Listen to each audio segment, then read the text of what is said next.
No, it's absolutely brilliant to welcome you to Football Fun Factory HQ today. Yourself, an absolute stalwart and legend of the Football Fun Factory. Can you tell us a little bit more about why you're here today? First, thank you for such an amazing introduction. No worries. But yeah, we're here today doing an onboarding day for the new management franchise, which I'm really excited about. Absolutely brilliant. And the management franchise is going to give you the opportunity in your community to grow even bigger, to see even more children and families have positive experiences with a Football Fun Factory. Well, how does that feel for you? Because I know the passion you've got for your local area. It's unbelievable, really, because I never expected to have the impact it has had. I knew that my community would absolutely love it, but being able to scale this up and create more opportunities for children and coaches to enjoy the Football Fun Factory it's unbelievable. Fantastic. If I take you way back, where did you first ever hear about the Football Fun Factory? It was actually our secretary at Littleport Rangers sent me an email saying, how about this for a club event? And it was James offering a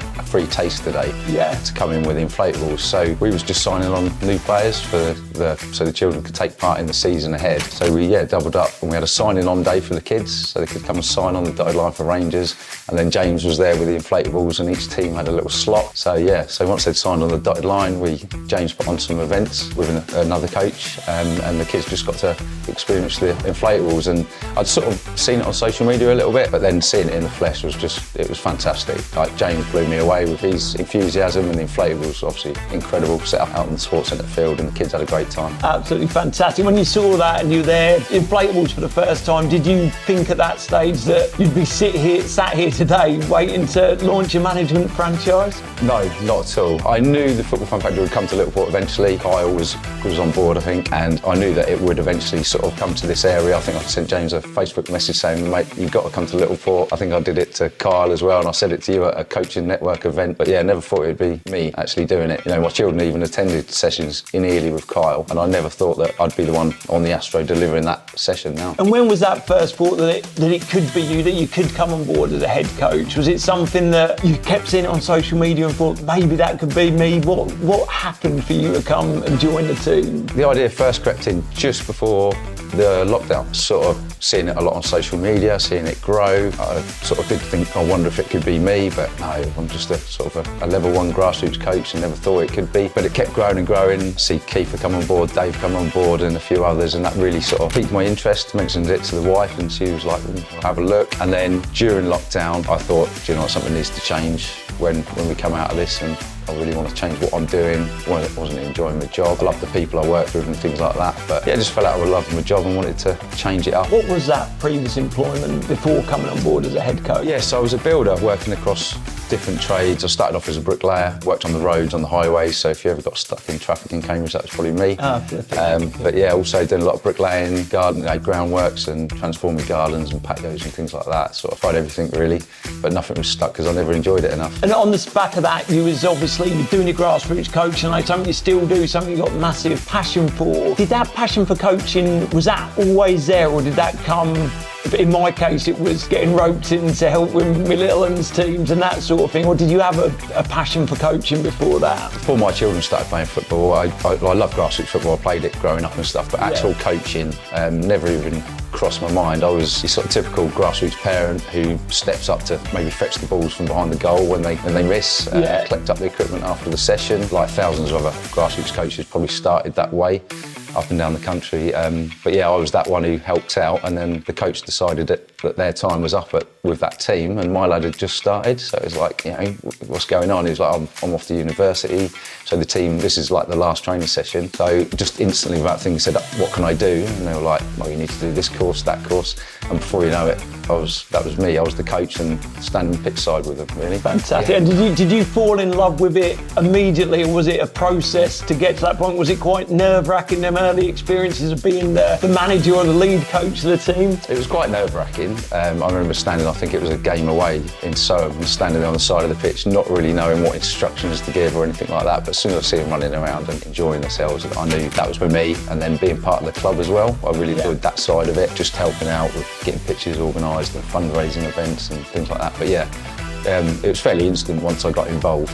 It didn't take a long time to get the grassroots bug. But you've got that bug, obviously. At that stage, was it a case of, I'd love it if this was my job, or was it for, there's no opportunity, I'm never going to do this full time, and then you saw the Football Fun Factory? Was there ever thoughts of just being a coach before an awareness of the Football Fun Factory? No, not at all. But then when I see the Football Fun Factory and see what they had to offer, watched Kyle, met James, met some of you guys, and see my children enjoy the session, and then sort of that seed was set. Then could I do this? Could I not? I didn't think I could at the start, but yeah, you guys made me sort of realise that I could. Brilliant. And can you tell us a little bit more about that process of coming on board as a head coach and what that looked like? Yeah, so initially it was, I think I sent a message to James saying, that I'd be really interested, but I'm not sure I'm qualified for the role. And I think he just come back with saying, qualifications are not that important. Obviously great, but sort of it's you that is more important. And I think then we set a Zoom call, and I remember sitting in the kitchen all nervous and with a Zoom call with you, Johnny and James, where you sort of reassured me that not to worry about the qualifications, and if I was sort of passionate about it, it's something I could work on later. But yeah, we just had a real open and honest conversation about me, my experiences with football. Yeah, and then I've done a sort of like coaching observation. Unfortunately, it was sort of just coming out of lockdown and the inflatables weren't available. It was at a camp in Red Lodge out on the grass. I think it was raining. Yeah. James invited me along and just gave me a session to deliver for the children. And yeah, just went for it from there. Had a couple of nervous days waiting, but then got an email saying that we'd love to sort of pursue this further and have you on board with the Football Fun Factory. So yeah, I went on a bit of a journey with James then. I'd done, I think it was about 6 weeks sort of coaching alongside him at Red Lodge, deliver some sessions, observe some, just to get a feel for delivering a session of Football Fun Factory way. And in terms of sort of the coaching that you've done in grassroots, the last 3 years, I can't believe 3 years that you've been a head coach at the Football Fun Factory, what have you sort of noticed from then to now, like in terms of that development as a coach? I think when I first started out grassroots coaching, it was very much, right, let's get online, get a session plan, or speak to someone I know and get a session plan and just go and deliver it and try and upskill the children, like not on the pitch. But now it's become more of a sort of overall experience for the children, and just they're playing football with their mates, whether it's grassroots. I'm not preparing them for every Saturday. I'm not thinking, right, we've got this team, we've got to do this. I just want them to have a great experience like I did. No, 100%. And on the other side of it, obviously the coaching, sort of the business side, you've now built a hugely successful business, hugely successful FFF franchise.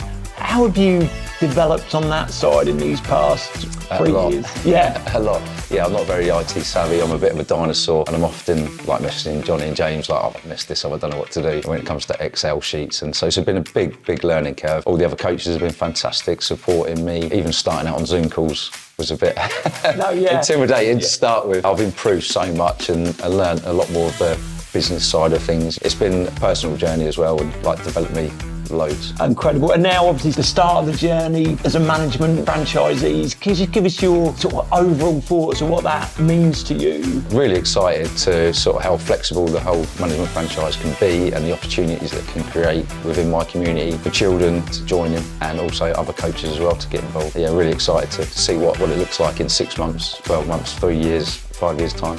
Yeah, I think we're all incredibly excited to see that. No, thank you so much, mate. That's brilliant.